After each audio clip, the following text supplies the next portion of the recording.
Piles કોઈ ગંભીર બીમારી નથી, પરંતુ જો ઇગ્નોર કરવામાં આવે તો તકલીફ વધી શકે છે. 90% લોકો માત્ર ક્રીમ લગાવીને દુખાવાને દબાવી દે છે, પરંતુ એનું મૂળ કારણ કબજિયાત એના પર તેઓ ધ્યાન જ નથી દેતા. કબજિયાતને અવગણવામાં આવે તો પાઇલ્સ વધવા માંડે છે. ક્રીમ લગાવવાથી સામાન્ય રીતે થોડા ઘણા અંશે રાહત થાય છે, પરંતુ એના મુખ્ય કારણને જ્યાં સુધી આપણે ટ્રીટ નથી કરતા ત્યાં સુધી પાઇલ્સ કાયમ માટે મટતા નથી. કેટલીક બાબતોને ધ્યાનમાં લેવી જરૂરી છે. જો રોજ લોહી પડતું હોય તો આ નોર્મલ નથી. સાથે દુખાવો થતો હોય, સોજો રહેતો હોય અથવા આ બધા જ લક્ષણો સાથે જોવા મળતા હોય તો પાઇલ્સની સાથે સાથે ફિશર પણ હોઈ શકે છે. જો મસા બહાર આવી ગયા હોય તો એડવાન્સ સ્ટેજના પાઇલ્સ તમને થયેલા હોઈ શકે છે.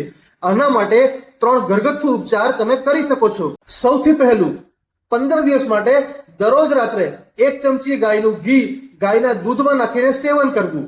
બીજું, 10 થી 15 સૂકી કાળી દ્રાક્ષ રાત્રે પલાળીને સવારે ઉઠી આ સૂકી કાળી દ્રાક્ષ અને એનું પાણી બંને પીવું. અને ત્રીજું, દરરોજ બપોરે છાશ અને એમાં જીરું નાખીને સેવન કરવું. જો આનાથી આરામ ન મળે તો તમને આયુર્વેદિક ચિકિત્સાની જરૂર છે. હમણાં જ ફોલો કરીને કમેન્ટ કરો પાઇલ્સ.